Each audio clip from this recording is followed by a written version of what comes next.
El conflicto de los siglos, capítulo 12, la reforma en Francia, parte 7. Mucho antes de aquella persecución despertada por los cárteles, el osado y ardiente Farel se había visto obligado a huir de la tierra de sus padres.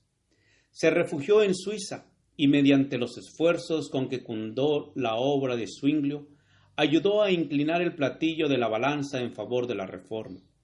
Iba a pasar en Suiza sus últimos años, pero no obstante siguió ejerciendo poderosa influencia en la reforma en Francia. Durante los primeros años de su destierro, dirigió sus esfuerzos especialmente a extender en su propio país el conocimiento del Evangelio. Dedicó gran parte de su tiempo a predicar a los paisanos cerca de la frontera, desde donde seguía la suerte del conflicto con infatigable constancia, y ayudaba con sus palabras de estímulos y consejos. Con el auxilio de otros desterrados, tradujo al francés los escritos del reformador alemán, y estos y la Biblia vertida a la misma lengua popular se imprimieron en grandes cantidades que fueron vendidas en toda Francia por los colportores. Los tales conseguían estos libros a bajo precio y con el producto de la venta avanzaban más y más en el trabajo. Farel dio comienzo a sus trabajos en Suiza como humildes maestros de escuela. Se retiró a una parroquia apartada y se consagró a la enseñanza de los niños. Además de las clases usuales requeridas por el plan de estudios, introdujo con mucha prudencia las verdades de la Biblia, esperando alcanzar a los padres por medio de los niños. Algunos creyeron, pero los sacerdotes se apresuraron a detener la obra, y los supersticiosos campesinos fueron incitados a oponerse a ella.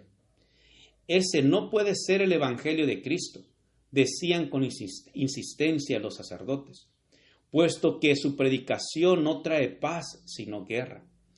Y a semejanza de los primeros discípulos, cuando se les perseguía en una ciudad, se iban a otra.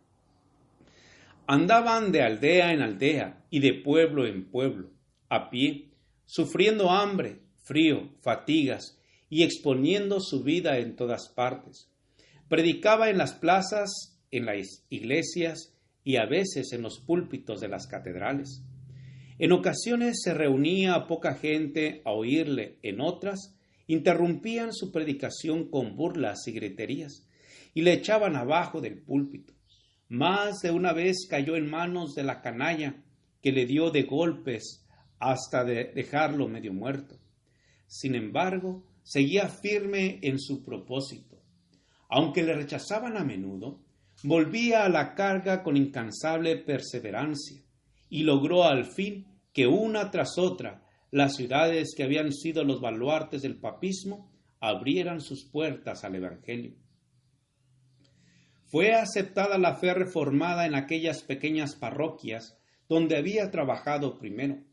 Las ciudades de Morat y de Neuchâtel renunciaron también a los ritos romanos y quitaron de sus templos las imágenes de idolatría. Farel había deseado mucho plantar en Ginebra el estandarte protestante.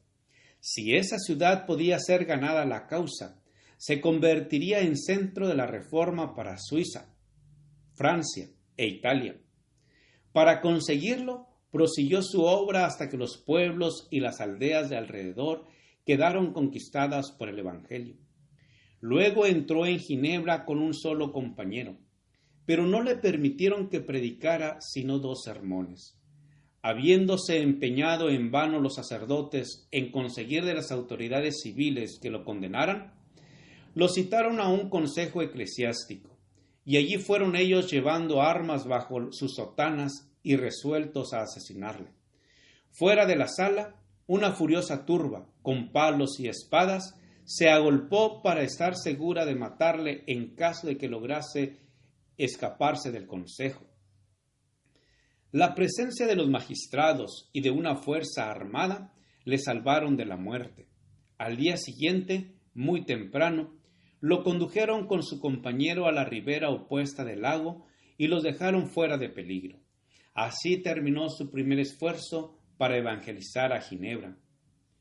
Para la siguiente tentativa, el elegido fue un instrumento menos destacado. Un joven de tan humilde apariencia que era tratado con frialdad hasta por los que profesaban ser amigos de la Reforma.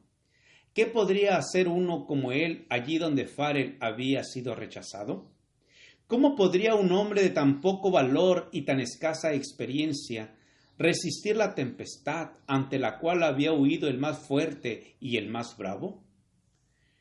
No por esfuerzo ni con poder, sino por mi espíritu, dice Jehová de los ejércitos, ha escogido Dios las cosas insensatas del mundo para confundir a los sabios. Porque lo insensato de Dios es más sabio que los hombres, y lo débil de Dios es más fuerte que los hombres. Zacarías 4:6, 1 Corintios 1, 27 y 25. Fromento principió su obra como maestro de escuela. Las verdades que inculcaba a los niños en la escuela, ellos las repetían en sus hogares. No tardaron los padres en acudir a escuchar las explicaciones de la Biblia, hasta que la sala de la escuela se llenó de atentos oyentes. Se distribuyeron gratis folletos y Nuevos Testamentos que alcanzaron a muchos que no se atrevían a venir públicamente a oír las nuevas doctrinas. Después de algún tiempo, también este sembrador tuvo que huir, pero las verdades que había propagado quedaron grabadas en la mente del pueblo. La Reforma se había establecido e iba a desarrollarse y fortalecerse. Volvieron los predicadores y, merced a sus trabajos, el culto protestante se arraigó finalmente en Ginebra.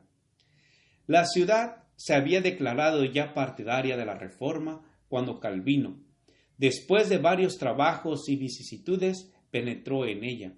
Volvía de su última visita a su tierra natal y dirigíase a Basilea, cuando, hallando el camino invadido por las tropas de Carlos V, tuvo que hacer un rodeo y pasar por Ginebra. En esta visita reconoció Farel la mano de Dios. Aunque Ginebra había aceptado ya la fe reformada, quedaba aún una gran obra por hacer. Los hombres se convierten a Dios por individuos y no por comunidades. La obra de regeneración debe ser realizada en el corazón y en la conciencia por el poder del Espíritu Santo, y no por decretos de concilios. Si bien el pueblo ginebrino había desechado el yugo de Roma, no por eso estaba dispuesto a renunciar también a los vicios que florecieran en su seno bajo el dominio de aquella. Y no era obra de poca monta la de implantar entre aquel pueblo los principios puros del Evangelio, y prepararlo para que ocupara dignamente el puesto que la providencia parecía llamarle. Farel estaba seguro de haber hallado en Calvino a uno que podría unírsela en esta empresa.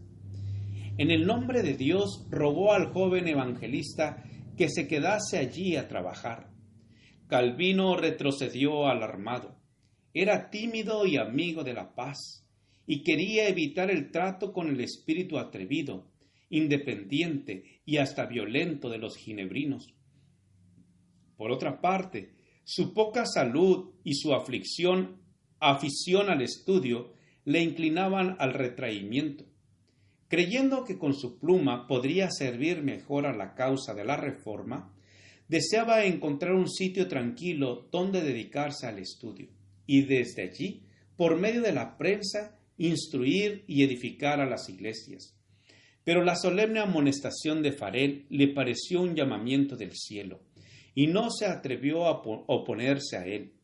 Le pareció, según dijo, como si la mano de Dios se estuviera extendiendo desde el cielo y le sujetase para detenerle precisamente en aquel lugar que con tanta impaciencia quería dejar. Gracias por escuchar este audio. Te invito a escuchar el siguiente capítulo. Jehová te bendiga y te guarde. Jehová haga resplandecer su rostro sobre ti y tenga de ti misericordia. Jehová alce sobre ti su rostro y ponga en ti paz. Con aprecio, el pastor Juan Manuel Flores Espinosa.